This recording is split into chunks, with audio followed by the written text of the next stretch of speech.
Hi everyone, welcome to another episode of Webtech Tutorial. In today's video, I'm going to show you how to sign out of your Careem account. Watch the video till the end and don't forget to subscribe to our channel if you've not yet.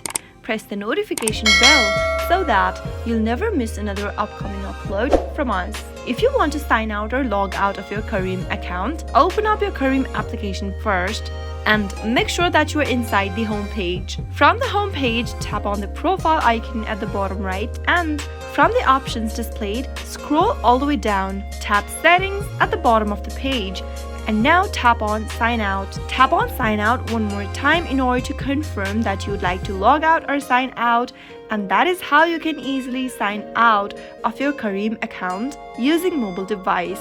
Pretty easy, isn't it? I hope the tutorial was helpful to you. If it was, go ahead and give us a thumbs up. I'll be back soon with more videos like this. Thank you for watching.